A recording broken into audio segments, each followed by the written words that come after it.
Assalamualaikum warahmatullahi wabarakatuh.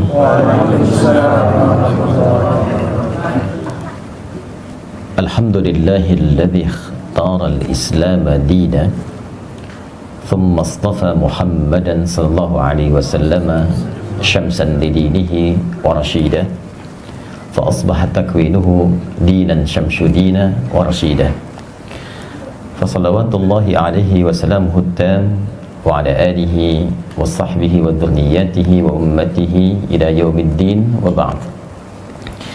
Faya ahbaballahi wa ahbab rasulihi sallallahu alaihi wasallam, usi nafsi wa iyyakum bitaqwallahi faqad fazal muttaqun fala tamutunna illa wa antum muslimun. Faqala ta'ala ya ayyuhalladzina amanu taqullaha haqqa tuqatih wa la tamutunna illa wa antum muslimun. Yang kami hormati, kami muliakan, dan semoga senantiasa dirahmati oleh Allah Subhanahu wa taala. Guru kami, guru kita semua, Profesor Dr. Din Syamsuddin serta ibu dan keluarga. Semoga kediaman ini dan seluruh aktivitas beliau senantiasa mendapatkan taufik dan rahmat Allah Subhanahu wa taala. Guru kami, guru kita semua, Profesor Riyaz Rashid, semoga senantiasa diberikan kesehatan, kekuatan, dan kemampuan terbaik dalam memberikan pencerahan dan bimbingan pada kita semua. Hadirin sekalian, dan saya harus juga mengkhususkan pada qari kita, Mas Mustafa, yang tadi telah membacakan dua surah terpisah, surah ke-59 Al-Hasyr ayat ke-18 dan Quran surah ke-16 An-Nahl ayat 97. Intinya adalah kita diberikan pendahuluan untuk senantiasa memetakan dan mengevaluasi kehidupan kita, apakah sudah memiliki bekal terbaik sampai dengan kita kembali kepada Allah Subhanahu wa taala. Setidaknya sampai malam ini sebagai persiapan pulang menuju Allah Subhanahu wa taala.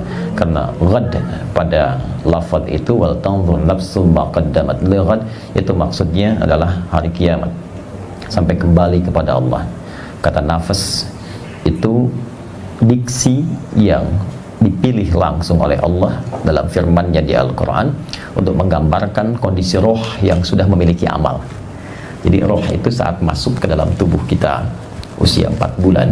Quran surah ke-15 ayat ke-28 sampai 29. Wa idh qala rabbuka lil malaikati inni khaliqun bashara min salsalin min hama'in masnun fa idza sawaituhu wa nafakhtu fihi min ruhi. Jadi roh itu masuk, ditiupkan, itu berbentuk roh. Ya, belum ada amal. Nanti menyatu dengan bagian tubuh secara fisikal. Prosesnya berlangsung nanti dalam hadis Nabi riwayat Abdullah bin Mas'ud radhiyallahu taala anhu yang dikutip oleh Al-Imam An-Nawawi dalam Al-Arba'innya dari 42 hadis, di hadis yang keempat. Ya, Nabi Abdurrahman Abdullah bin Mas'ud radhiyallahu taala anhu qala, ya qala Rasulullah sallallahu alaihi wasallam wa huwa shadiqul masduq, inna ahadakum yajma'u fi batni ummihi 40 yawman nutfah thumma yakunu mithla dhalika 'alaqa thumma yakunu mithla dhalika mudghah thumma yursalu ilaihi al-malak fayanfukhu fihi ar-ruh. Ada proses yang terjadi dalam proses kelahiran setiap hamba Allah. Setiap kita akan berproses dulu di rahim ibundanya. 40 hari pertama itu proses nanti antara spermatozoa dan ovum. 40 hari kedua berbentuk alaqah, zigot yang boleh menempel di dinding rahim. 40 hari ketiga berbentuk mudghah. 120 hari usia 4 bulan diutus malaikat untuk meniupkan roh dengan izin Allah. Nah, nanti terjadi dialog, ya, untuk persaksian kita syahadat pertama di dalam kandungan. Itu ada di Quran surah ke-7 Al-A'raf di ayat ke-172. Wa idz akhadha rabbuka min bani adama min zuhurihim dzurriyyatahum wa ashhadahum, jelas kalimatnya, wa ashhadahum ala anfusihim alastu bi rabbikum qalu bala syahidna. Nah, jadi rohnya masuk. Roh saat nanti menyatu dengan fisik, maka mulai membimbing fisik kita nanti untuk beraktivitas. Nah, segala aktivitas yang dikerjakan oleh fisik itu yang disebut dengan amal. Maka amal itu nanti yang dibawa pulang oleh roh. Ketika roh sudah mendapati amal, berubah namanya menjadi nafas. Dan nafas itu yang pulang. Jadi antara masuk dengan pulang itu beda. Masuk belum ada amal, keluar ada amal. Karena itulah panggilannya saat dipanggil roh itu pulang, itu menggunakan nafas, bukan roh lagi. Quran surah ketiga Ali Imran ayat 185. Kullu nafsin dha'iqatul maut, bukan kullu rohin, kullu nafs. Nah, nanti yang ditugaskan malakul maut. Quran surah ke-32 ayat yang ke-11. Qul yatawaffakum malakul mautil ladzi wukkila bikum. Nah, kalau amalnya bagus, amal bagus itu amal yang baik yang dinilai langsung oleh Allah sebagai kebaikan. Setiap kebaikan yang disepakati dibenarkan oleh Allah disebut saleh namanya. Maka disebutlah dari sini amal saleh. Orang yang banyak amal salehnya akan memberikan ketenangan kepada jiwanya. Karena itu hal pertama yang dihasilkan dari seseorang ketika beramal soleh itu ketenangan jiwa. Itu dulu. Kalau kita sholat kan tenang ya, baca Quran tenang, ya kan? Berdoa tenang. Jadi semua bentuk amal soleh itu dampak awalnya menghasilkan ketenangan. Semua jenis amal soleh di Quran disebut dengan zikir. Sholat itu zikir. Quran surah ke-20 Taha ayat ke-14. Wa aqimis sholata lidzikri.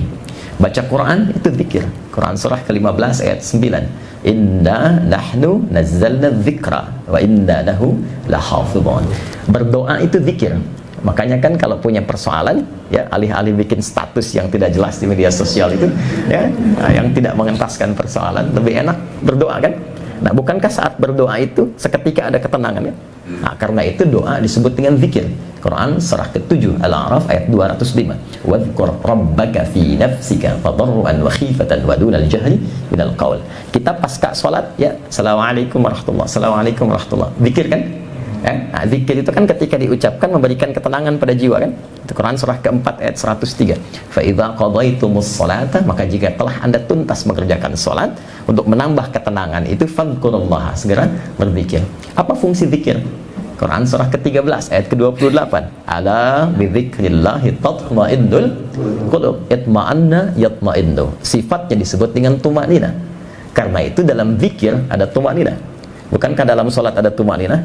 Ya, maksudnya kalau kita ruku kata Nabi, hatta tatma'inna raki'ah. Jangan langsung bangkit dan jangan langsung baca doa. Tenangkan dulu. Rapikan dulu, biarkan darah mengalir dengan nyaman. Jadi baca doa itu dalam ketenangan. Nah, karena itu sholatnya dinikmati. Ya, itulah tumakninah dalam sholat, tumakninah dalam doa. Jiwa kalau terbiasa tumakninah, maka nafas itu akan memiliki tumakninah. Nafas yang punya tumakninah maka disifati dengan mutmainnah namanya. Nah, itu yang pulang.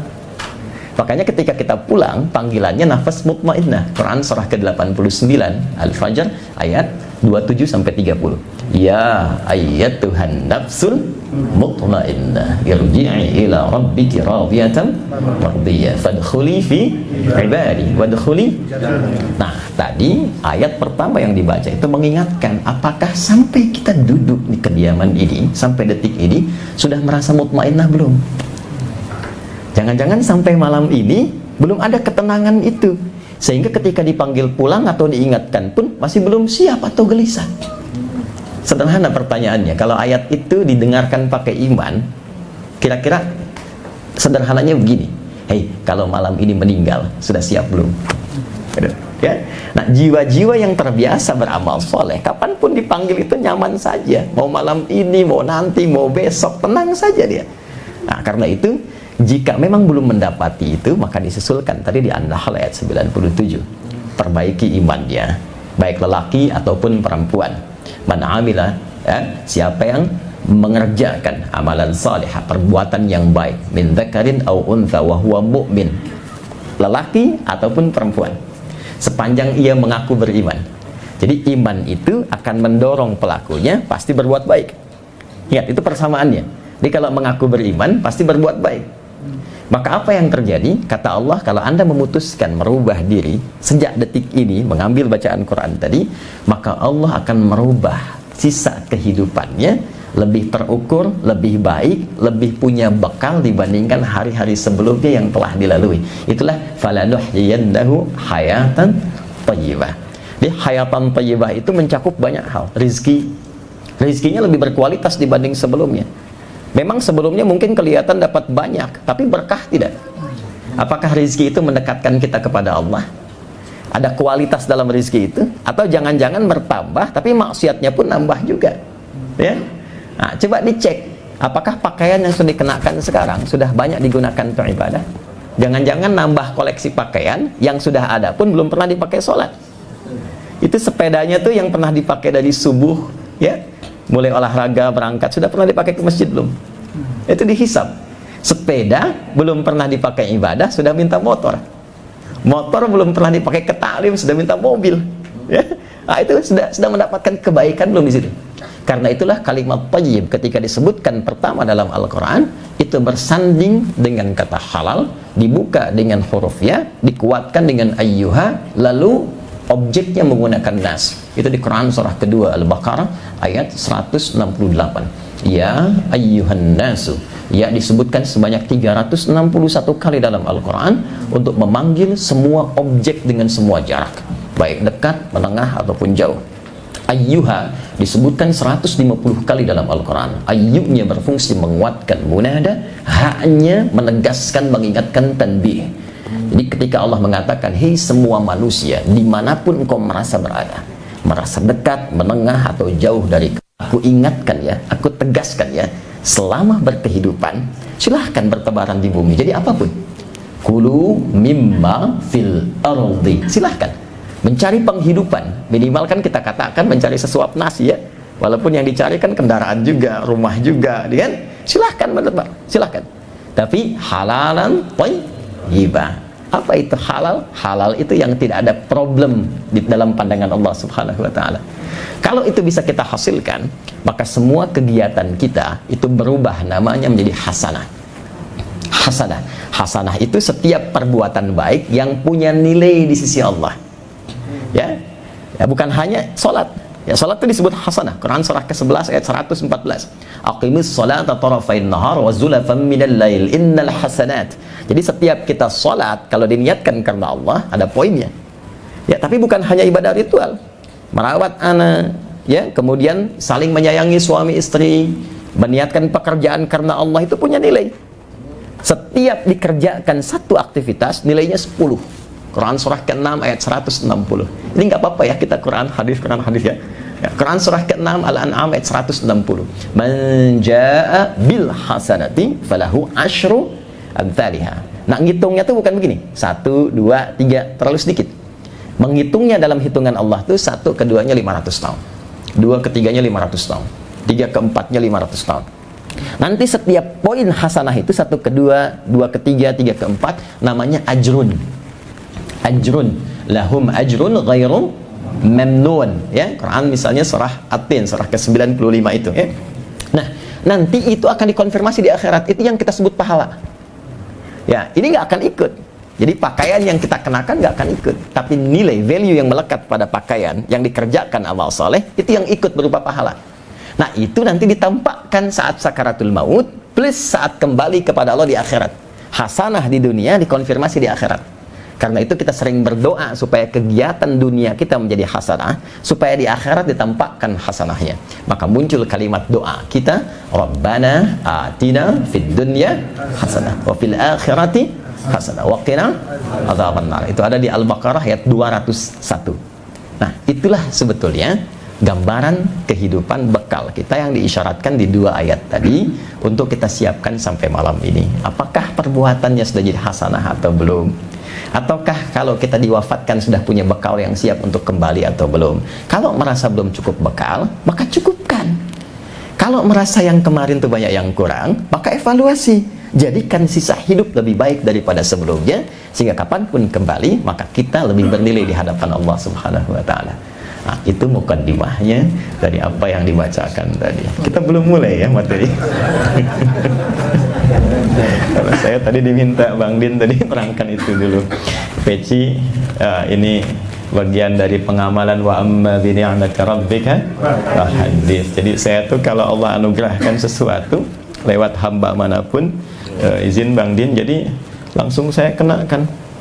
Dan itu akan membahagiakan orang yang memberi, sekaligus juga saya gunakan pertama kali untuk ibadah dulu. apapun itu. Ini baru saya kenakan hari ini batik ini juga. Jadi dari ujung kepala sampai ujung kaki saya tidak ada yang beli.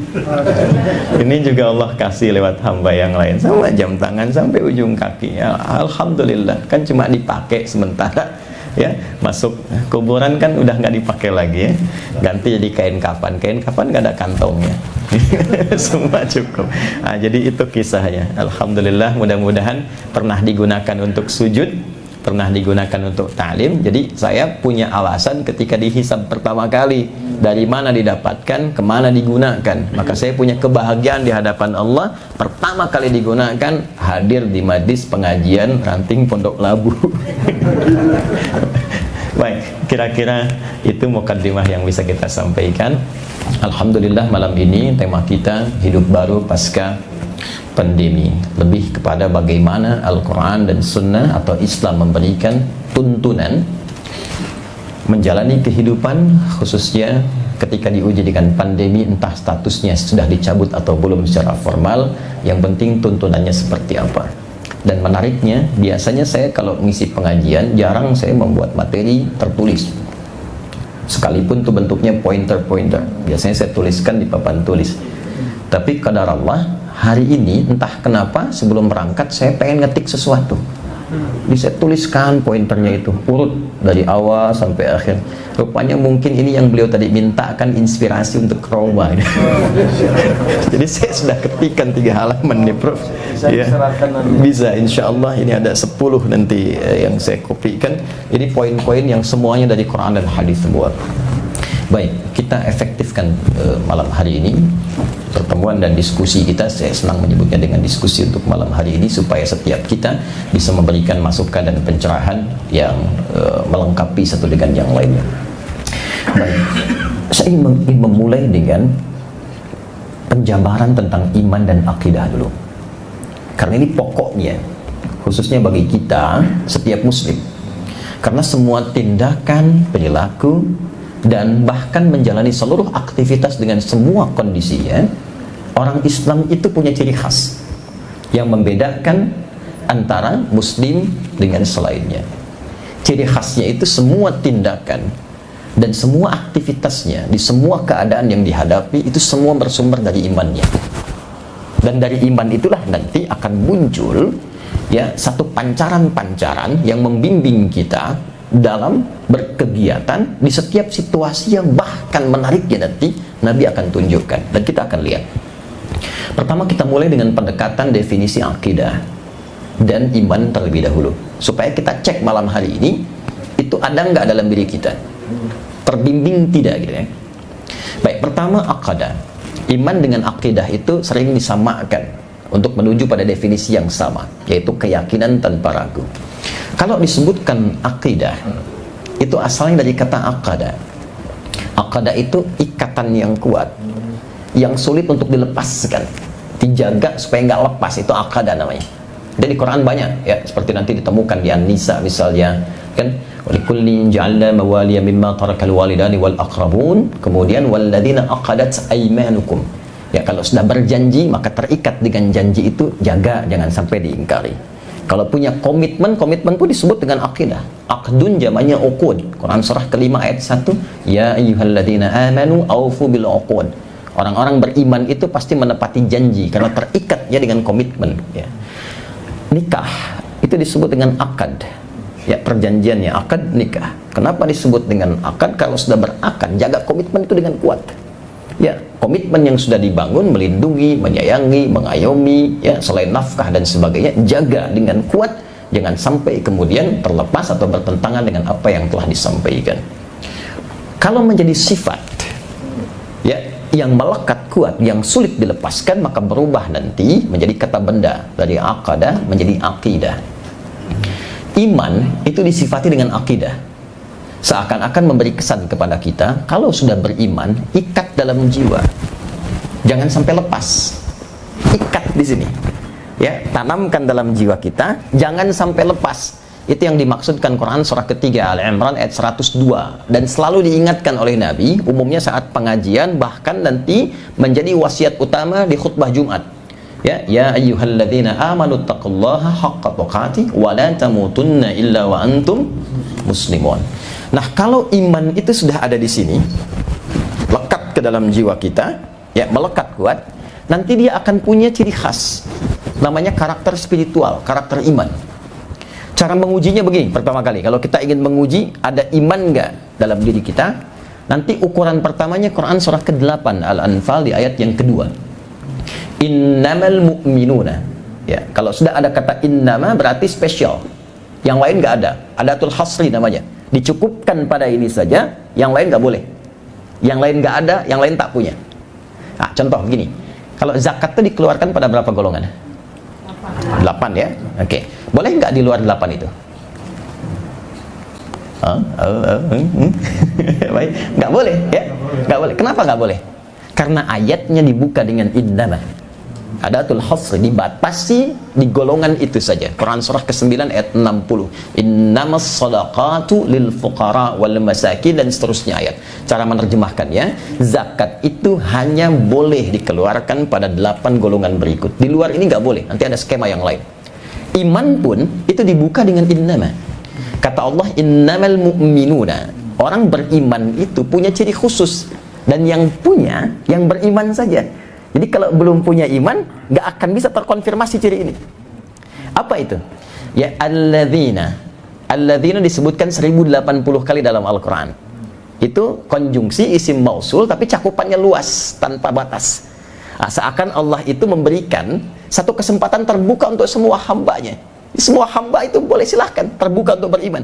Ya, laki-laki, perempuan, tua, muda, besar, kecil, dengan berbagai status sosial yang berbeda-beda, tidak dibedakan oleh Allah, silahkan. Semua diberi kesempatan. Jadi kalau ada yang tidak beriman, bukan Allah yang salah, manusianya yang memilih untuk tidak beriman. Jelas ya? Baik, innamal mu'minuna alladzina. Perhatikan cirinya.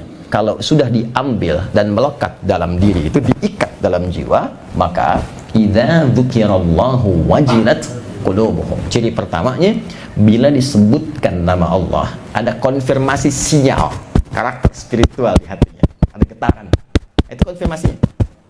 Karena itu setiap hari untuk dicek, Allah sebutkan, diperdengarkan namanya 5 kali dalam sehari, di setiap pergantian waktu dalam sehari. Subuh disebutkan, ganti siang, zuhur disebutkan, masuk sore, asar disebutkan, maghrib, menjelang malam disebutkan, isya sebelum tidur disebutkan lagi, untuk mengonfirmasi masih ada nggak imannya itu. Ya, maka diperdengarkan di telinga kita. Telinga bahasa Arabnya udhun, jamaknya adzan. Bukankah dalam adzan kalimat pertama yang disebutkan Allah, Allahu Akbar, Allahu Akbar. Makanya kalau sudah ada iman, itu ada konfirmasi, ada getaran tuh, ada karakter spiritual. Allahu Akbar, Allahu Akbar. Pernah nggak merasakan sudah adzan? Ada pernah begitu? Nah, itu khas. Jadi kalau belum punya iman, nggak bisa itu konfirmasi itu ada. Ini suara apa ya? Nah, itu ya. Wah, ini bising nih, tawanya kekencengan ya. Nah, itu dipertanyakan ya. Nah, ini kalau belum punya iman wajar, tak usah marah. Kalau belum punya iman, kalau mengaku beriman, ada babnya di Quran, ada yang justru menyoal, nanti ada babnya lagi yang menunjukkan imannya dalam persoalan, perlu kita bantu supaya persoalannya tuntas. Nah, jadi ini poinnya. Nanti kalau sudah ada konfirmasi, itu disebut dengan karakter spiritual. Nah, dia akan menjadi cahaya yang menuntun semua bagian tubuh kita bersikap dan bertindak. Kalau dia masuk ke dalam akal kita, maka dia akan memberikan cahaya berwujud karakter intelektual. Jangan salah, orang beriman itu kalau benar imannya dan dilatih sinyalnya kuat, dia akan membimbing akalnya sehingga menguat intelektualitasnya dan menjadi dia manusia yang pintar dengan akalnya. Itu nanti konsepsinya ada di Quran surah kedua, di surah Al-Baqarah di akhir ayat 282 ya, wattaqullaha wa yu'allimukumullah.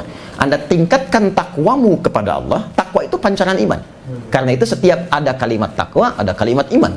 Dzalikal kitabu la raiba fi hudal lil muttaqin. Siapa muttaqin? Ayat 3-nya, alladzina yu'minuna bil ghaib. Iman dulu.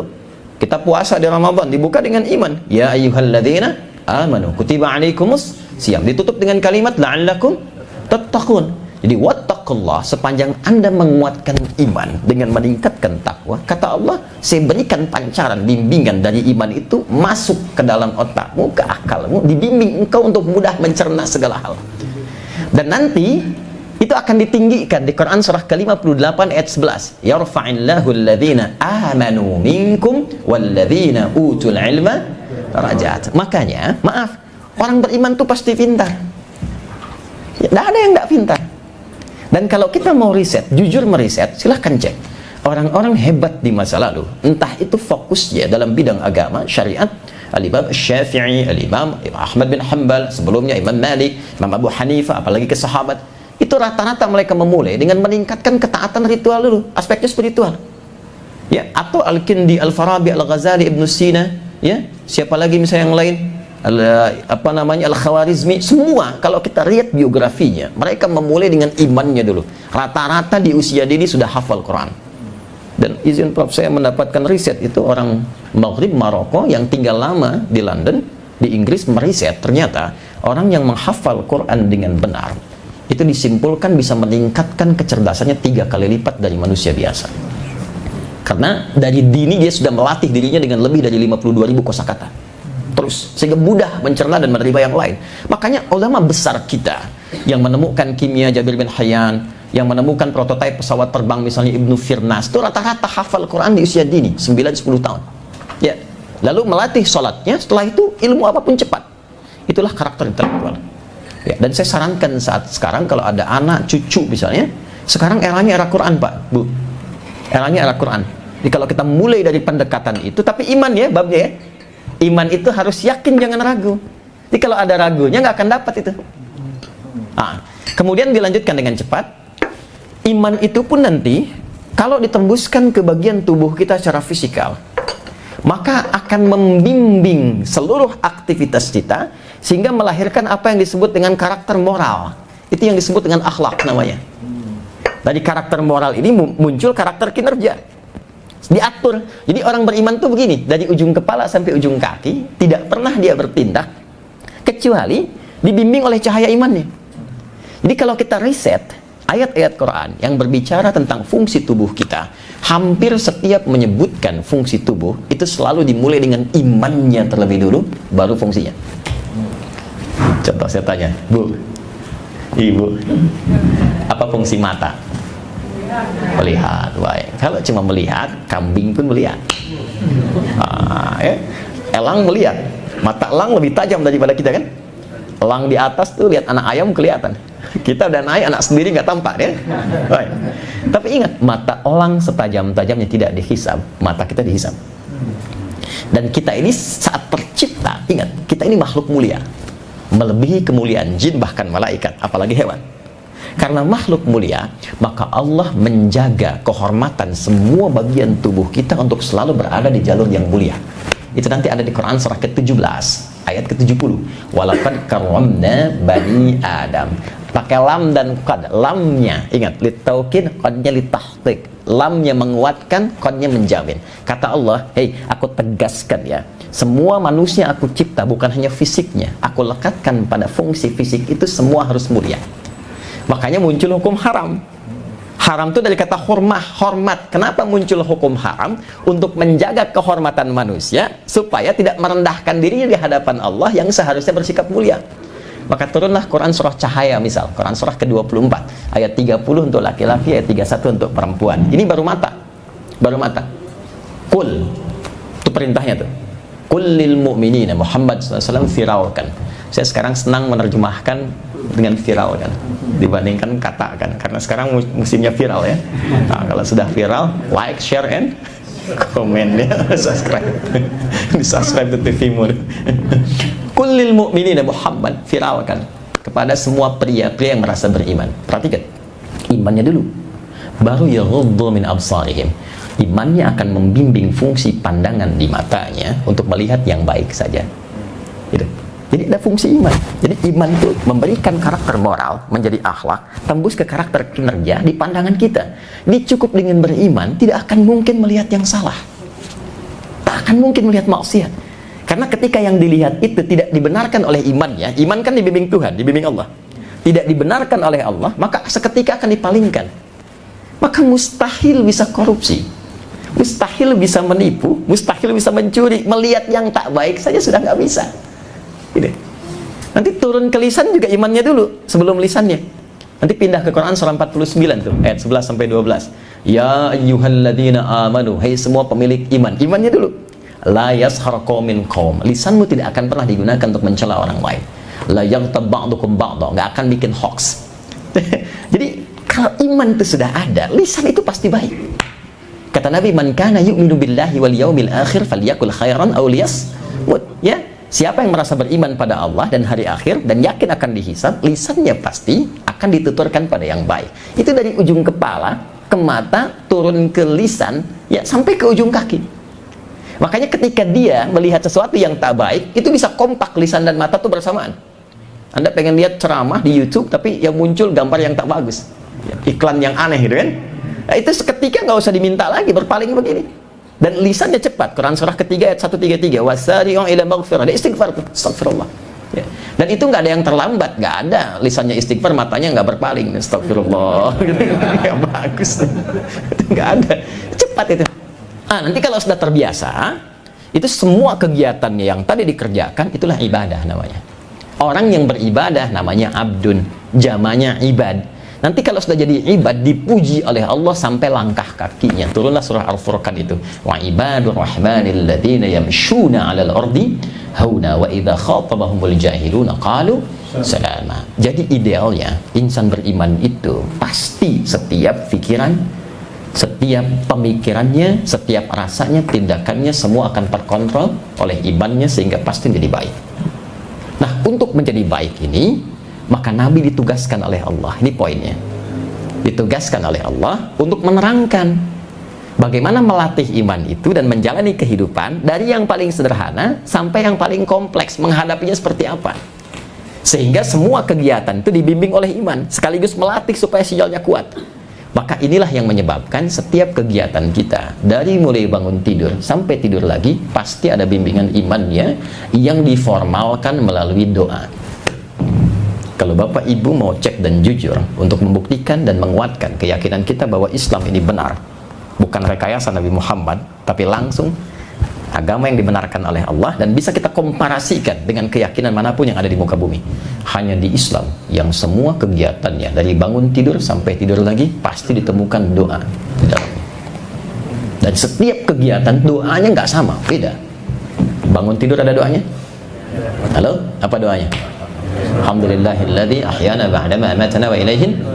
Bahkan dibimbing cara bangunnya. Anda buka Sunan Abu Daud nomor hadis 1367 dari Ibnu Abbas radhiyallahu taala anhuma. Ibnu Abbas itu anak kecil, dari kecil ya, usia 3-4 tahun ya, itu sangat cinta dengan Nabi karena ayahnya selalu mendekatkan di majlis Nabi. Singkatnya, satu saat ingin melihat cara bangun tidur malamnya Nabi dan sholat malamnya Nabi, maka menginaplah di rumah bibinya Sayyidah Maimunah, tidur di samping Nabi. Maka apa yang disampaikan beliau dikutip oleh Imam Abu Daud ya, As-Sijistani. Beliau namanya Sulaiman As-Sijistani. Cuman saking hafalnya banyak hadis sampai menyebut hadis itu lunak sekali lisannya. Ini sahih, ini dhaif, ini begini, sampai orang mengatakan begini. Kata Ibnu Qayyim Al-Jauziyah, kalau dulu ada Nabi Daud bisa melunakkan besi dengan tangannya, ini bisa melunakkan hadis dengan lisannya, maka disebutlah Abu Daud. Ya. Oh, nomor hadis 1367 ya, paling kanan di pertengahan, agak ke pojok kiri sedikit tuh. Ya, ada 2 bab begini. Apa yang disampaikan kata beliau? Kana an-nabiyyu sallallahu alaihi wasallam idza istayqadha min nawmihi fajalasa thumma masaha bi yadihi min athari nawmihi. Ya, faqara khawatim surah Ali Imran. Adalah kebiasaan Nabi sallallahu alaihi wasallam kalau bangun dari tidur duduk terlebih dahulu. Lalu menghilangkan bekas kantuknya. Nah, jadi hilangkan dulu ngantuknya, bukan langsung baca doa. Baru bangun, alhamdulillah udah begini-begini ya, bangun jam 3, sadar jam 5 kan. Hilangkan dulu ngantuknya ya, supaya kita membaca doa itu dengan penuh kesadaran ya, ada kenyamanan saat baca itu. Lalu baca ya 11 ayat terakhir surah Ali Imran, itu nanti ada maknanya, ada maknanya. Itu sudah bikin pintar sendiri tuh, jadi ulul albab sendiri. Jadi kita itu baru bangun sudah disuruh pintar, baru bangun tuh sudah diminta jadi orang pintar. Ya, dari ayat 190 sampai ayat 200. Baru kemudian nanti thumma dhahaba ila syunid mu'allaqah. Di riwayat lain di Al-Bukhari nomor hadis 181 dari Jundub bin Junadah dan Abu Dzar Al-Ghifari, Nabi membacakan doa alhamdulillahilladzi ahyana ba'dama amatana wa ilaihin nusyur. Itu bangun tidur, baru bangun. Ke toilet ada doanya enggak? Ada. Kakinya pun diatur, masuk apa? Kaki apa? Keluar apa? Ya kan? Kita berpakaian ada doanya, makan ada doanya, setiap kegiatan itu ada pedomannya. Dan jangan hanya diartikan sebagai doa formalitas. Itu setiap lafadznya itu membimbing kita bagaimana berinteraksi dengan apa yang kita kerjakan itu. Ada maknanya. Kenapa pakai pakaian doanya begitu? Itu ada. Jadi kalau kita paham dengan isinya, kita dibimbing. Ini yang harus dikenakan ketika berpakaian. Pakaian begini yang harus dipakai. Seperti ini cara menggunakannya. Begini akan dihisabnya. Begini tampil yang modis yang baik itu. Ada semua bimbingan. Hanya umumnya orang sekarang, walaupun tidak semuanya, memosisikan itu hanya bacaan formal. Tidak memahami isinya sebagai panduan berkehidupan. Karena itu paling minimal kata Nabi, kalau belum paham itu, minimal sertakan nama Allah sehingga tidak hilang keberkahannya. Maka muncullah hadis kullu amrin dzibalin la yubda'u fihi bismillahirrahmanirrahim fahuwa abtar. Minimal ucapkan bismillahirrahmanirrahim. Apa kaitan dengan tema kita? Yang kecil aja diatur, apalagi yang kompleks. Gitu. Berikan penguatan kepada insan beriman di era Nabi. Nabi diberikan petunjuk oleh Allah. Ini yang akan dialami dalam berkehidupan. Ini pergantian masa itu akan begini. Bahkan ada kalanya Allah ingin menguatkan keyakinan insan beriman supaya nggak ada ragu sedikit pun dengan memberikan pencerahan satu kejadian yang akan terjadi di masa depan, kisi-kisinya diberikan. Seperti misalnya pembukaan kota Mekah yang dibuka dengan damai, nggak ada pertempuran. Turun surah An-Nasr. Ya idza jaa nasrullahi wal fath. Ya, itu kan turun sebelum terjadinya Fathu Mekah kan. Maka semua semakin semangat. Romawi ditaklukkan. Termasuk apa yang terjadi? Nabi pun memberikan tanabbu'at, berita-berita yang dibimbing oleh Allah. Nanti Mesir akan ditaklukkan. Ya, saya sih kalau nanti ada teman-teman di institusi pemerintahan atau di para politisi dan sebagainya, itu mesti belajar itu, yang muslim itu. Saya riset itu ada nanti bab-babnya sendiri itu. Itu kalau bisa dipelajari, diamalkan, itu Masya Allah. Jadi orang-orang yang paling bermartabat dan bermaslahat dimanapun dia ditempatkan itu. Ya, maka Nabi sampaikan kalau nanti Mesir ditaklukkan, maka hormati hak-hak rakyatnya, termasuk yang Qibti, yang non-Muslim di sini. Jangan sampai hilang rasa keadilan bagi mereka. Itu ada. Nabi menyampaikan jauh-jauh sebelum ya para sahabat bisa melakukan itu. Kata Nabi, Mesir akan ditaklukkan. Apalagi ini saya sudah sampaikan di catatan saya. Nanti bisa dilihat. Kata Nabi lagi, nanti Romawi dan Persia itu akan hancur imperiumnya plus kekaisarannya dan gak akan balik. Disampaikan oleh beliau. Lalu apa lagi? Umar nanti akan syahid. Setelah Umar syahid akan terbuka ada beberapa persoalan, pintu-pintu fitnah. Nanti Hudzaifah al-Yamani hadisnya. Utsman akan syahid, akan diuji dengan banyak sekali ujian-ujian tapi berhasil dan masuk surga. Apalagi yang disampaikan Nabi? Di antaranya yang paling menarik adalah tentang wabah dan pandemi. Itu sudah ada. Dan itu dialog yang terjadi dengan istri beliau tercinta Sayyidah Aisyah radhiyallahu taala anha. Saking dahsyatnya tentang bab ini, Al-Imam Ahmad bin Hanbal sampai menulis kitab, ya, satu kitab, dan di isi kitabnya itu ada bab khusus tentang wabah, tentang pandemi ini. Ya, itu nama kitabnya Al-Fathur Rabbani fi Tartibil Musnad Ahmad ibn Hanbal Asy-Syaibani. Ya, itu lengkap sekali. Kalau terjadi wabah, ini yang harus dilakukan. Ya, kalau nanti ada terjadi di satu tempat, yang di dalam situ jangan keluar, yang di luar jangan masuk. Baru itu aja kan? Babnya banyak itu. Ya, saya waktu terjadi itu, Prof, izinnya kita intens sekali. Saya mendatangi dua pihak yang paling utama untuk berdiskusi. Pertama, sewaktu masih Jakarta masih epicentrum, dan saya riset itu karena kami cinta Quran dan hadis, dan saya sangat meyakini tanpa ragu saya. Ini itu kalau ada peristiwa begini, kalau ada peristiwa, oh ini pasti nih ada solusinya di Quran, ada di hadis. Nggak mungkin ada kejadian kalau Allah nggak tetapkan dan nggak ada solusi. Nah, maka kalau Allah tetapkan, solusinya harus dari Allah kan? Maka kita cari di Quran, cari di hadis. Maka yang saya datangi pertama kali karena epicentrumnya di Jakarta dulu, Pak Anies masih jadi gubernur, 19 Maret 2020. Ya, saya selesai riset 18 Maret plus itu dengan tadi yang Prof Rashid sebutkan. Ya, ada satu jenis dari Qastul Hindi itu, ada banyak jenis tuh ya, jangan salah konsumsi itu. Ya, karena ada beberapa jenis, ada yang bisa meningkatkan libido, itu hati-hati itu, minum banyak pengen nikah lagi. ada yang bisa menghilangkan sesak gitu, macam-macam. Makanya kita riset variannya, baru kemudian nanti itu disesuaikan dosisnya dan nanti jadi solusi tersendiri. 19 Maret itu saya ke Balai Kota.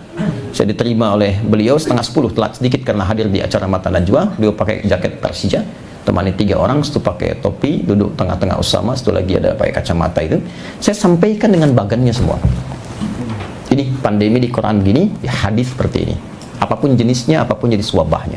Ya, ini kemungkinannya. Ada kemungkinan salah dari konsumsi makanan, ada kemungkinan salah dari perilaku, ada kemungkinan rekayasa. Kalau ada rekayasa, nasabnya ke sini nih. Tuh. Itu sebelum yang Bosman Wardigu macam-macam tuh bikin video itu, itu kita sudah sampaikan itu. Ya, sampai kekinian kan ramai kan? Ya, secara tinjauan politik begini, tinjauan ekonomi begini dan sebagainya. Lalu saya sampaikan solusinya apa? Ini yang konsep yang kemudian dikenal dengan lockdown. Ya, ini konsepnya ini yang diutarakan oleh Nabi begini. Lalu ada yang masih ingat social distancing, physical distancing, itu sudah ada. Itu pemikirannya siapa? Ya, Amr bin As. Hadisnya ada, ini saya cantumkan di sini. Sudah ada, tenang, nanti teman-teman bisa dibagi itu. Ya, ada semua. Ini konsepsinya begini, perdebatannya begini, diskusinya seperti ini. Dan yang paling menarik, apa yang terjadi setelah itu? Dan yang paling dahsyat lagi, ini yang paling dahsyat. Di suasana apa wabah itu muncul? Di suasana apa? Karena Nabi pun memberikan gambaran perkembangan generasi manusia itu nanti akan terjadi begini, begini, begini sampai berakhir kehidupan. Akhir kehidupan itu yang disebut dengan kiamat. Dan ada tanda-tandanya. Ada pertengahannya, ada gerbang pembukanya, ada kejadiannya sampai nanti puncaknya, sampai nanti berakhir kehidupan. Nah, kalau terjadi pandemi seperti wabah dan sebagainya, nanti ada juga kejadian menyertai itu. Di fase mana kita ada? Contoh, Nabi menyampaikan sallallahu alaihi wasallam, ini hadisnya sahih di Al-Bukhari. Satu kali nanti akan terjadi kerumitan dalam menemukan kebenaran dan kesalahan. Sehingga yang kebenaran sulit diungkap, bukan nggak tahu itu benar. Tahu, orang tahu itu benar, tapi sulit diungkap. Dan orang tahu itu salah, tapi rasanya kesulitan menetapkan itu sebagai sebuah kesalahan. Dan yang paling dahsyat, salah bisa benar, benar bisa salah. Padahal orang tahu itu mana yang benar, mana yang salah. Terjadi nggak? Halo? Dengan nama ta'aqubul khairi wasyarri. Saya sebutkan di sini, nanti ada hadisnya. Ya. Dan apalagi munculnya orang-orang aneh, ya, dan dai-dai palsu. Ya, orang aneh itu begini, orang yang tidak punya kompetensi di bidang agama, tapi bicara masalah agama. Ada banyak ya. Baik. Jadi semua berfatwa gitu. Yang kan nggak boleh mau praktek tuh nggak boleh harusnya kan? Dokter mata ngobatin mata kan, nggak boleh ngobatin jantung ya. Nah, ini saya kadang-kadang suka bingung Prof itu ya, izin. Jadi kalau ekonom aja ini haknya itu. Ya, kalau masalah politik politis itu. Tapi kalau masalah agama semua kasih fatwa gitu. Yang ekonom, yang ini, yang itu, semua bicara. Tapi yang dahsyat itu di hadis Muslim nanti. Hadis nomor 11 bab muqaddimah sampai dengan 12 Nabi menyampaikan sallallahu alaihi wasallam, ya hadis sayati ya zamanun, di riwayat lain unasun, akan tiba satu masa sekelompok orang yuhadditsunakum, hati-hati, akan memberikan kepada kalian materi-materi atau beretorika atau menyampaikan apapun, tapi kalimatnya bima lam tasma'uhu wa la yasma'unahu aba'ukum, yang akan membuat kalian kaget. Ya, jangankan kalian, orang dulu pun yang dengar itu bisa ikutan kaget juga. Jadi Abu Jahal pun kalau dengar ikut kaget juga itu. Oke, saya tanya begini. Tapi menariknya begini, nanti di Quran kalau kita lihat ciri-cirinya, itu orang retorikanya cantik, kalimatnya menarik, logikanya bagus, sehingga seperti meyakinkan. Itu ada di Al-Baqarah ayat 204 nih. Wa minan nasi may yu'jibuka qawluhu fil hayatid dunya wa yashhadullaha 'ala ma fi qalbihi wa huwa aladul khisam.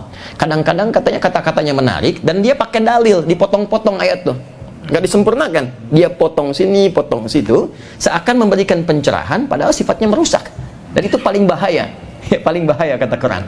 Nah, pernah dengar ini enggak? Pernah dengar? Semua agama sama, menuju pada Tuhan yang sama. Cuman caranya beda-beda. Pernah dengar itu enggak? Itu kalau Abu Jahal dengar itu dulu, itu bisa kaget juga tuh. Ya, karena sejahiliyah-jahiliyahnya orang jahiliyah. Coba catat ya, sejahiliyah-jahiliyahnya orang jahiliyah, itu mereka tidak pernah terfikir itu konsepsi apa yang disampaikan tadi. Ya, jadi saat kalah Abu Jahal. Kalah. Jadi saat rombongan orang-orang delegasi Quraisy itu yang belum beriman, saya selalu katakan belum beriman sehingga punya harapan ya saudara kita itu bisa beriman ya. Datang kepada Nabi, ya malam-malam mengatakan begini, Muhammad SAW, kita nggak usah berselisih lah, nggak usah ribut ya.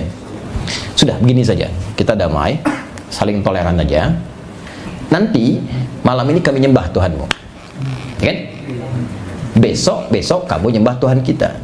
Tapi lihat kalimatnya, kita memang beda. Tapi jangan sampai perbedaan ini membuat kita berselisih. Udah, malam ini kami nyembah Tuhanmu, besok kau nyembah Tuhan kita. Jadi jahiliyah pun masih menetapkan kita beda. Ya. Dan mengakui ada perbedaan dalam keyakinan. Makanya nanti turun ayat surah Al-Kafirun itu, ya. Al-Kafirun kuliah ayyuhal kafirun, viralkan kepada orang-orang yang masih menutup diri. Itu sopan kalimat Quran itu. Makanya Abu Jahal dan kawan-kawan itu nggak marah disebut kafir. Ya, nggak marah. Ya, kafir itu dari kata kafara. Orang Inggris menyerap dengan cover. Cover itu dari bahasa Arab. Dari sukar dari bahasa Arab, sugar. Gula tuh dari bahasa Arab. Nah, cover itu dari bahasa Arab, kafara. Kafara itu sesuatu yang menutup sehingga isinya nggak kelihatan. Ada cover buku, dalamnya nggak kelihatan. Orang yang menutup diri sehingga belum mau menerima sesuatu masuk ke dalam dirinya, namanya kafir.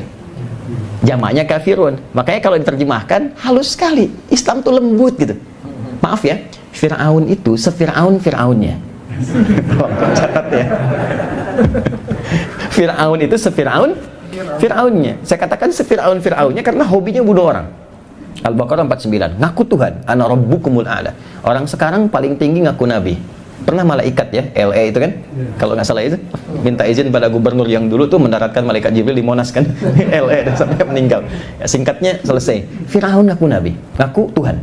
Ana rabbukumul a'la. Hobi bunuh orang, sifat keras. Tapi Fir'aunnya tetap kelembutan itu lahir. Allah menunjukkan keadilannya mengutus dua orang nabi sekaligus, Musa dan Harun. Quran surah 20, legasi tertinggi yang menjadi contoh bagi kita para dai, ayat 43 sampai 44. Tadi kan kalimatnya, idhaba ila fir'auna innahu tagha. Musa dan Harun pergilah ke Firaun untuk mengingatkan dia yang mulai menyimpang dari kewenangannya. Jadi Musa dan Harun itu ditugaskan bukan untuk menurunkan Firaun dari status raja, tapi meluruskan kewenangannya yang mulai berbelok, ya, menggunakan kedudukannya untuk sesuatu yang tidak tepat, bantu dia untuk kembali. Tapi caranya, faqula lahu qawlan layyina, ingatkan dia dengan penuh kelembutan. La'allahu yatadzakkaru aw yakhsha, supaya dia dengan kelembutan itu mungkin akan ada kesadaran. Cuma sayang, kerasnya memang tetap dipertahankan. Nah, saya mau kembali ke ayat tadi. Itu begitu indahnya bahasa Quran. Katakan Muhammad pada orang-orang yang masih menutup diri dari apa yang kau sampaikan kepada mereka dan belum mau dengar. Ya kan? La a'budu ma ta'budun. Kalau ingin toleran dalam masalah akidah, ada toleransi tertinggi, namanya zero tolerance. Sampai ke ujung ayatnya, lakum dinukum. Udah gini aja, memang nggak usah ribut. Cuma konsepnya jangan disalahgunakan. Kamu yang punya keyakinan, silahkan dengan keyakinanmu. Kami dengan keyakinan kami. Disitulah kita toleran, jangan saling masuk, jangan saling mencampuri. Penghormatan itu menjadikan semua bisa meyakini dan mengamalkan apa yang diyakini tanpa harus mengganggu dan ikut-ikutan ke tempat itu.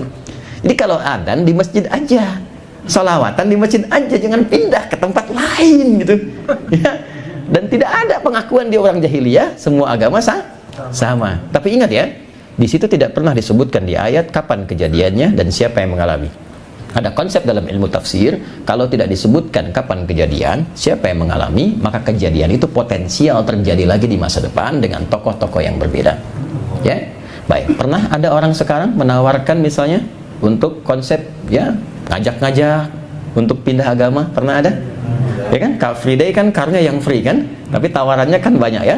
Jadi kalau ada yang ngajak-ngajak agama lain, sampaikan terima kasih, cuma Anda datang terlambat ya, 15 abad yang lalu ada seperti Anda turun ayat gitu kan, turun surah. Tapi sekarang ada hal yang lebih daripada itu. Nah ini saya katakan ada panduan dalam Islam untuk mengatasi itu semua, tapi nyata terjadi kan ya.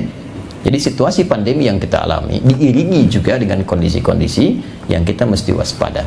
Yang ketiga apa lagi? Yang ketiga, ditemukan situasi-situasi yang sangat unik ya. Kalau saya mau rincikan teman-teman sekalian, Bapak dan Ibu, jadi saya buat beberapa ini yang ini pada akhirnya kita akan dituntun bagaimana bersikap ya, akan dituntun bagaimana bersikap.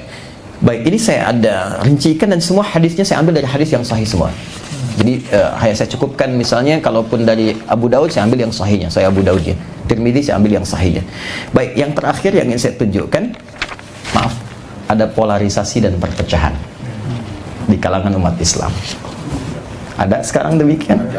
Ada. Jadi kalau saya tadi katakan, maaf, ada orang-orang yang mulai menyampaikan paparan pemikiran mulai menyimpang. Ada dai-dai yang berfatwa ngutip-ngutip ayat Al-Quran, tapi tidak sesuai dengan petunjuk Quran dan hadisnya, hanya untuk mencari kepentingan duniawi.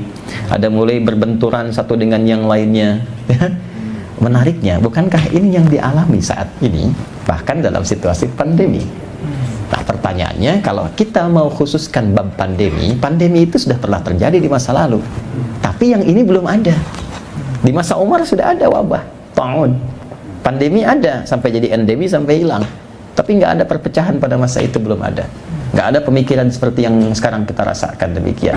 Tidak ada bab-bab yang tadi telah kita definisikan, telah kita jelaskan. Di situasi seperti ini, apa yang harus dilakukan? Panduannya bagaimana?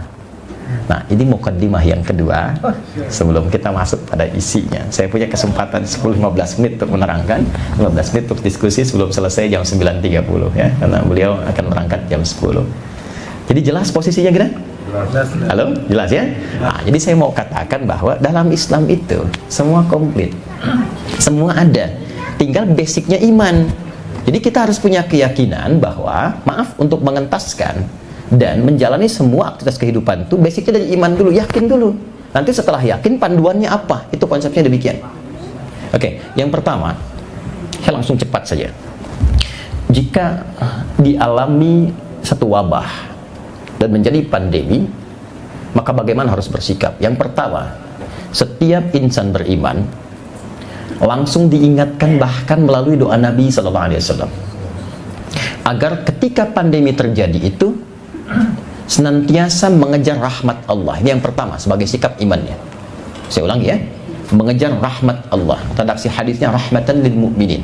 Boleh jadi wabah yang ditetapkan oleh Allah terjadi itu, boleh jadi ada rahmat di dalamnya untuk insan beriman. Apa itu rahmat?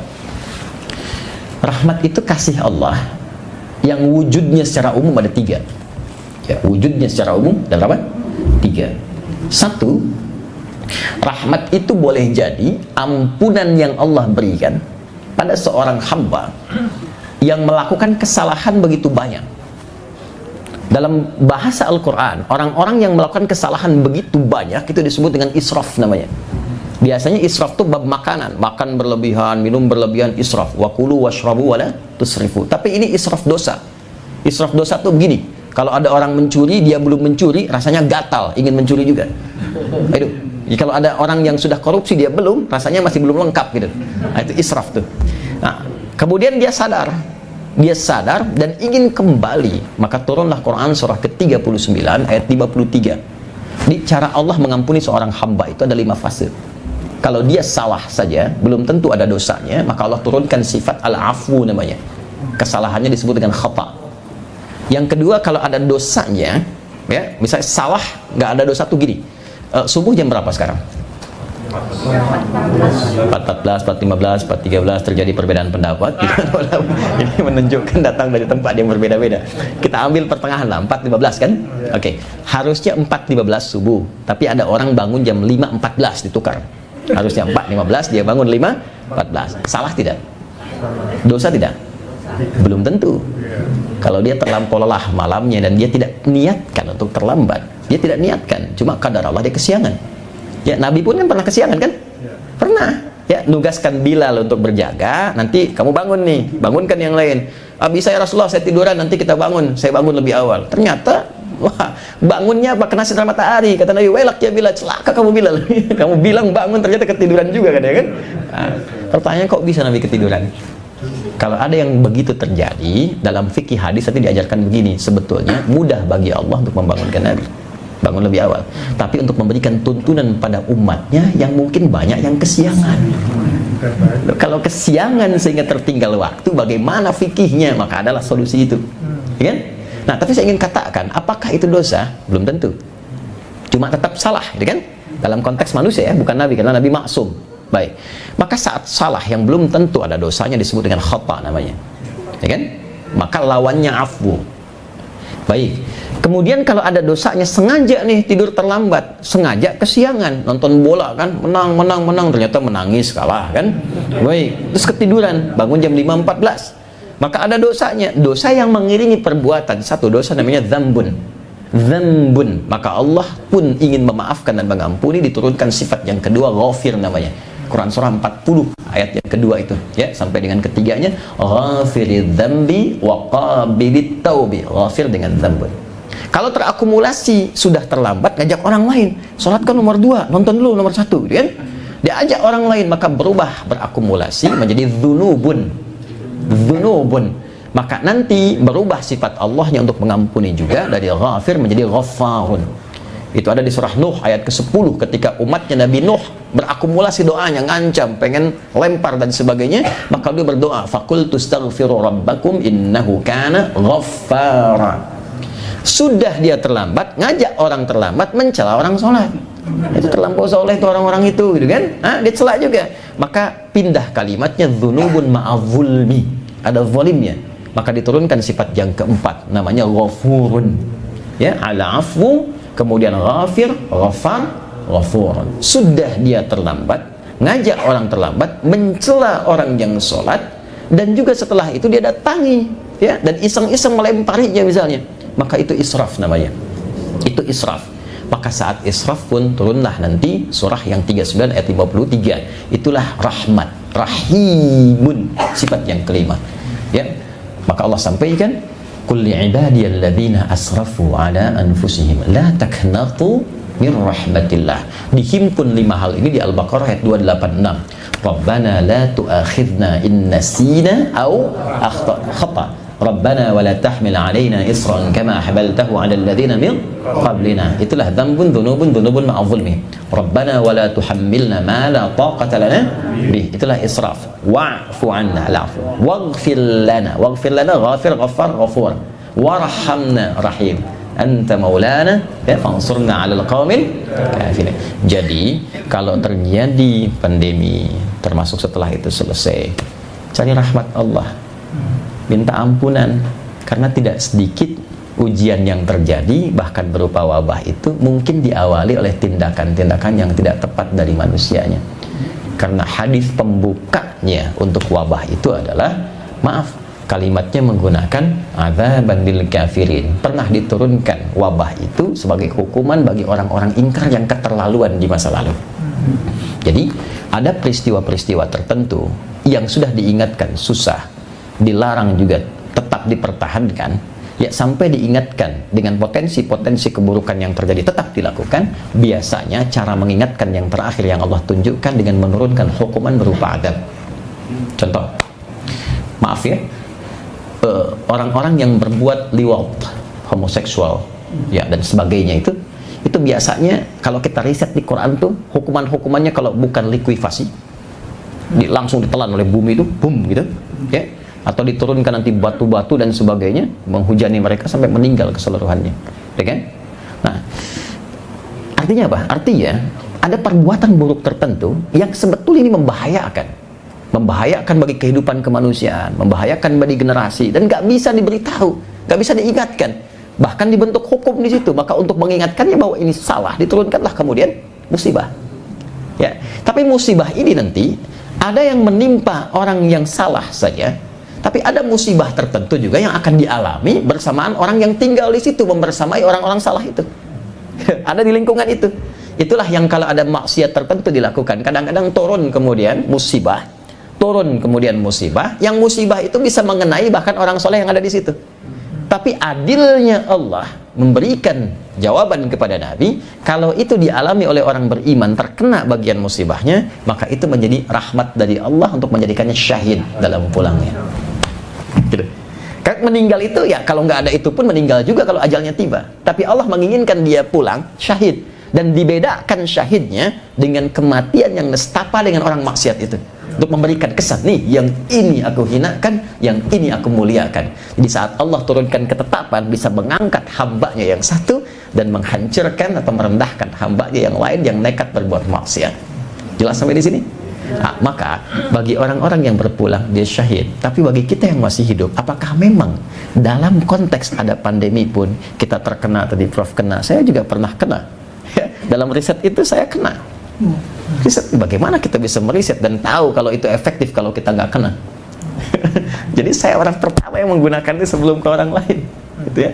Alhamdulillah, gitu. Sampai kita ngukur, saya tuh Pak ngajak teman-teman berwudu semua, timbang sendiri, bikin sendiri, import sendiri, lihat, dicek, alhamdulillah, kami bikin 1 juta dan gratis kita bagikan semua. Bahkan saya datang ke beberapa institusi, saya katakan ini untuk negara kalau negara perlu. Saya nggak butuh apapun, karena orang Islam tuh hadir memberi solusi, bukan mencari manfaat dari apa yang terjadi. Ini kami berikan. Saya cuma minta satu, tolong sampaikan nanti di kemasannya kalau memang harus diberikan, disebarkan, atau bahkan dipasarkan, referensinya dari hadis Nabi, itu aja. Saya nggak minta yang lain. Alhamdulillah, semua risetnya dibawa, tapi dijual orang-orang tertentu. Kita gratis, sampai sekarang saya nggak pernah jualan. Ya, kita bikin 1 juta itu, Prof. Beliau tahu ya. Kita ada yang kemas di Jogja, kita bikin sendiri, siap. Kita kemas sendiri itu. Tapi renungannya adalah, ya Allah, orang lain syahid. Bahkan nanti ada lagi hadis yang lain belum saya bacakan. Ulama-ulama mulai wafat. Ya kan? Kita bisa lihat ya. Terus Fatullah, Profesor Khuzaimah Takhidayanggo, kan? Dan yang lain-lain juga sudah mulai pulang, itu syahid. Nah, saat orang-orang lain syahid, bahkan jangankan level ulama, orang-orang biasa bisa syahid gitu. Terus kita bagaimana? Itu yang ditarik ke dalam diri kita sebelum menyoal yang lain. Ya Allah, saya masih hidup, apakah saya mendapatkan rahmat-Mu, sementara di hadapan saya, di mata saya, dan di telinga saya didengar, dilihat si fulan syahid, si fulan pulang dengan mulia, saya nanti bagaimana? Maka pandemi, sekalipun belum dicabut statusnya, mesti menyadarkan kita satu saat kita pulang. Maka mohonkan rahmat Allah, setidaknya jangan pulang membawa akumulasi dosa. Jelas? 2, rahmat tidak disebutkan dalam Quran, kecuali yang kedua juga menunjukkan aspek yang sangat luar biasa. Apa itu? Solusi dari setiap persoalan. Itu nanti strukturnya atau konstruksinya ada di Quran surah kedua Al-Baqarah ayat 155 sampai 157. Dan ini menarik karena nanti ini akan ditarik ke aspek duniawinya. Kalau yang tadi ke aspek ukhrawinya, spiritual, yang ini ke aspek duniawinya. Jadi boleh jadi sifat rahmat itu bukan hanya renungan spiritual, tapi juga akan menemukan sesuatu yang baru yang bermaslahat nanti secara duniawi. Dan itulah yang nanti akan menjadikan rasa syukur kita kepada Allah, yang menambah rasa syukur. Ya Allah berfirman, "Wala nabluwannakum bisyai'im minal khaufi wal ju'i wa naqsin minal amwali wal anfusi wath thamarat wa basyiris sabirin." Ya, setiap yang hidup aku pasti uji dengan aneka ragam ujian kehidupan. Perhatikan cara menerjemahkannya. Untuk meningkatkan kualitas hidupmu, bukan untuk memberikan beban dalam hidupmu. Jadi kalau sedang diuji dengan masalah, masalah itu desainnya meningkatkan kualitas hidup, bukan untuk memberikan beban. Ingat ya? Ingat itu. Nah, nanti ada ayat yang lain turunannya. Nanti kalau lain kali kita ngaji lagi, kita bisa bahas tentang rahasia di balik ujian. Nanti ada skema ayat yang lainnya. Tapi poinnya adalah jangan posisikan masalah ya sebagai beban. Justru itu ujian. Setiap ujian tuh desainnya meningkatkan kualitas kehidupan. Anak-anak kita di SD kalau nggak lewat ujian nggak akan naik SMP kan? Ya, desainnya begitu. Ini nggak ada yang diuji kecuali meningkatkan kualitas hidupnya. Apa jenisnya? Kata Allah, minal khauf, gelisah. Ya, wal ju'a, lapar. Nah, ini udah gelisah, udah lapar, ya. Wa naqsi minal amwal, ada kekurangan harta. Wal anfus, ada yang sakit sampai meninggal, apapun penyebabnya. Maaf, wat thamarat, ini tolong highlight ya yang ini ya. Karena saya sering dapati terjemahan yang saya agak kurang cocok dengan itu. Di situ disebutkan dan buah-buahan. Kan? Kalau cuma buah-buahan orang nanti kesannya Allah kurang adil, yang diuji cuma tukang buah gitu kan? Tukang sayur enggak ya. Itu bacanya pakai kinayah itu di ilmu balaghah. Ya, maksudnya begini. Buah itu kan tumbuh dari benih, ditanam, dirawat sampai jadi buah. Mau dipetik, mau panen besok diambil orang. Anda ikut tender, Anda yang berhasil, proyeknya diambil orang. Itulah thamarat. Ada yang begitu? Wa basyiris sabirin. Berikan kabar gembira pada orang sabar. Siapa orang sabar itu? Saya sempurnakan dulu. Alladzina idza asabathum musibah qalu inna lillahi wa inna ilaihi. Orang sabar itu cirinya sederhana kata Quran. Orang yang diuji dengan apapun, mengalami apapun, dia sadar itu titipan Allah. Dan Allah punya kehendak dengan itu. Dikasih ujian pandemi, wabah, oh Allah pasti punya kehendak. Itu maksudnya. Ya, ikuti aja dulu. Karena Anda berkeluh kesah pun nggak akan menghilangkan itu. Ya, termasuk dengan jabatan. Anda dititipkan oleh Allah jabatan tertentu, itu pasti Allah punya kehendak di situ. Maka belajar bab tertentu, kitabul imarah. Belajar bagaimana menata jabatan dan menggunakannya dengan baik. Anda punya dapat titipan harta, pahami, oh ini ujian, Allah punya kehendak di balik itu. Maka belajar kitabul buyu', kitab tentang bisnis, ya, bagaimana mengelola harta dan sebagainya. Nah sekarang ada pandemi terjadi, ada wabah. Nggak mungkin terjadi kalau Allah nggak berkehendak. Ada apa kehendaknya di situ? Maka salah satunya Allah menginginkan setiap hamba mendapatkan rahmat. Maka masuk ke ayat 157, ketika kita bersabar dan meniti rahmat dari situ, ulaika alaihim shalawatum mir rabbihim wa rahmah.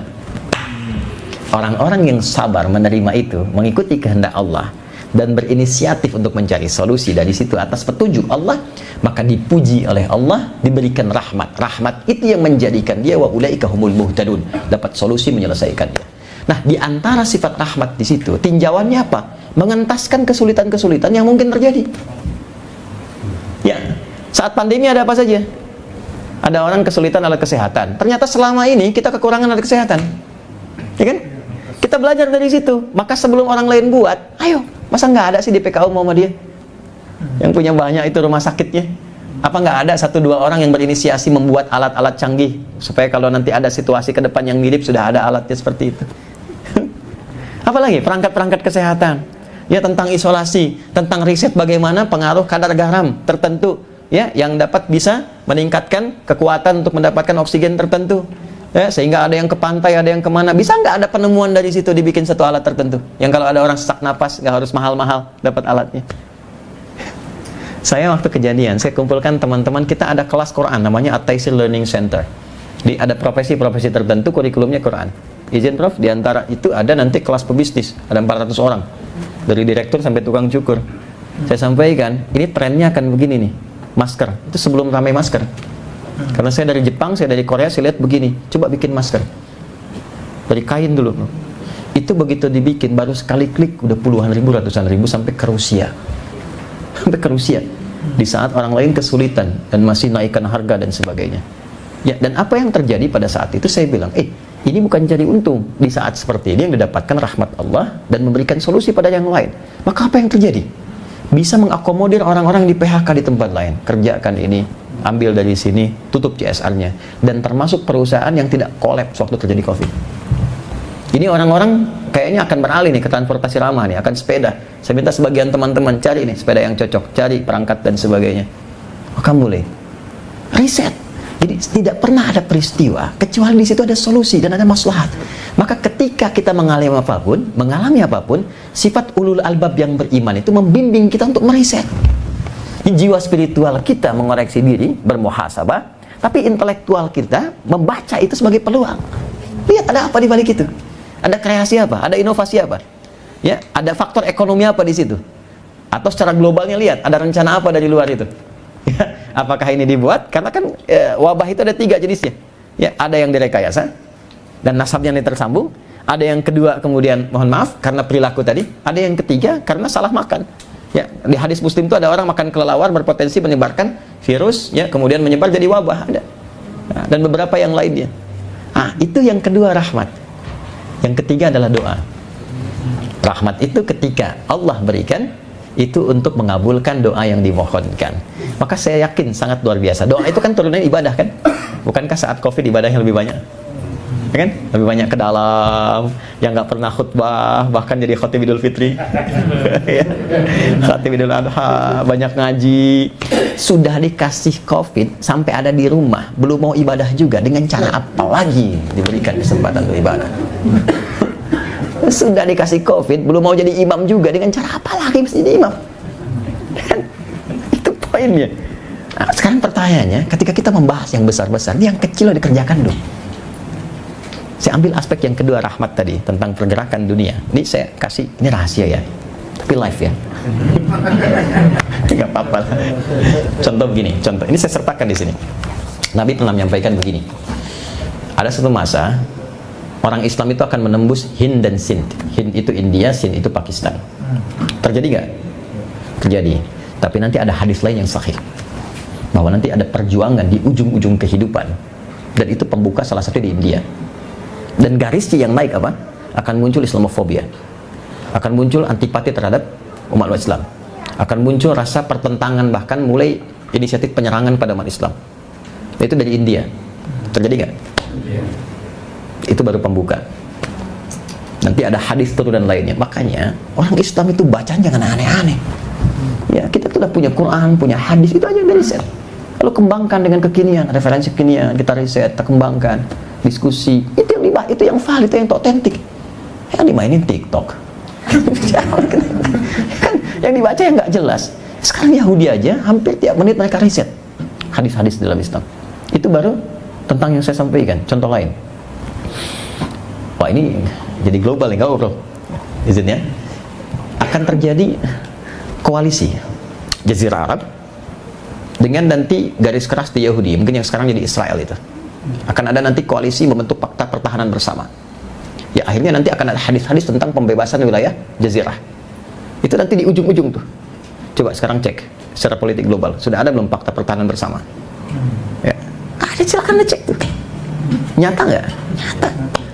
Ya, akan terjadi pergeseran nih. Ya, mulai dari mana? Dari Eropa Timur. Sekarang sudah terjadi. Cina naik. Nah, itu kalau Anda riset di hadis-hadis, ya, pergerakan tentang perubahan-perubahan karakter, tentang pergerakan global, itu kita akan temukan itu. Nah, yang paling menarik adalah gerbangnya apa? Saya kasih contoh ya, ini belum dibuka sih ke publik, tapi ya live lah, apa jadinya gitu. Pernah ingat hadis Nabi? Akan ada lomba-lomba bikin bangunan besar. Pernah besar, ya? Bangunan tinggi, ya?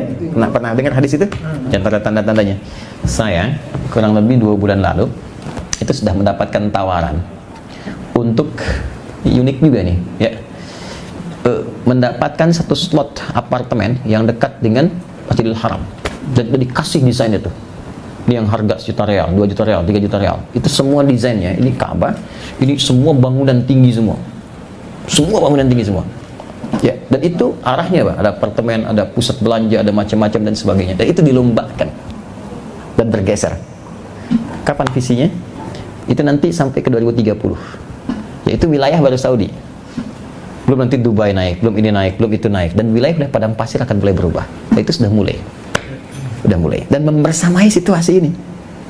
Jadi harus cerdas kita melihat dengan segala aspek yang Allah titipkan kepada kita, profesinya apa, dudukan, diskusikan. Ya, skala besarnya itu Muslim di Indonesia, bagaimana meresponnya? Dalam konteks kehidupan berbangsa bernegara, bagaimana negara ini merespon, bangsa ini merespon? Karena kalau kita tidak mulai bersiap, akan tertinggal. Dan jauh nanti tertinggal persaingan dari aspek global, itu bahayanya. Ya, dan yang paling menarik adalah saya tutup di hadis yang terakhir di sini. Setiap 100 tahun akan terjadi perubahan-perubahan. Dan 100 tahun ini ada yang menafsirkan umum, ada yang menafsirkan khusus. Khusus itu maksudnya dalam skala tempatnya. Oke. Nah, menariknya Indonesia merdeka tahun berapa? 1945. 100 tahunnya tahun berapa? 2045. Punya visi apa di 2045? Karena fitrahnya saya tutup. Ketika terjadi suasana-suasana yang tidak ideal, misal seperti pertentangan tadi, hal-hal yang tidak diinginkan, terjadi pergolakan yang tidak sehat dan sebagainya, maka hadisnya mengatakan di tahap-tahap itu akan muncul orang-orang baik yang lahir ke permukaan. Dan orang-orang itulah yang akan merubah keadaan menjadi lebih baik, berkeadilan, berkemajuan, mencerahkan, sehingga rahmat Allah turun di tempat itu. Nah, karena itu kalau mengalami seperti ini, pertama jadi orang baik. Yang kedua berani aktif. Karena kalau nggak aktif, yang tidak baik yang masuk. Oke, kan terjadi persoalan sekarang. Orang tidak baik masuk dianggap biasa, orang baik masuk dipersoalkan. Tapi jangan heran, di hadis sudah ada. Sudah ada di hadis itu. Bada al-Islamu ghariban fasayaudu ghariba. Orang-orang itu ketika kedatangan Islam membawa kebaikan dianggap aneh, maka akan muncul satu masa orang-orang baik dianggap aneh. Nah, jadi berbahagialah, fatuba lil ghuraba. Maka berbahagialah orang-orang aneh itu. Nah, sekarang Anda orang aneh atau orang biasa? Ya, dengan semua aspeknya. Jadi kalau ada di bisnis yang tidak baik, Anda orang baik, masuk ke bisnis itu, perbaiki. Kalau di kampus ada yang tidak baik, Anda yang baik, maju ke situ, perbaiki. Ya, ya, termasuk di bab politik, di bab yang lain, karena Islam itu luas. Ketika dipraktekkan menjadi rahmatan lil alamin. Rahmatan lil alamin itu bukan hanya tertuang di Quran, bukan hanya di hadis, bukan untuk dicetak di kitab-kitab tebal, tapi untuk dirasakan dalam konteks kita berkehidupan. Itu poinnya. Maka itulah hidup baru pasca pandemi yang kita alami sekarang. Tinggal pilihannya kembali kepada kita. Apakah kita mau menjadi bagian dari orang-orang yang baik, yang bisa menularkan kebaikan itu sehingga terasakan manfaatnya dalam kehidupan kita. Silahkan praktekkan, bedakan rasanya, rasakan bedanya, dan pasti akan terasa bedanya. Saya kira saya cukupkan dulu. Kita punya 15 menit sebelum kita pamit. Terima kasih. Assalamualaikum warahmatullahi wabarakatuh.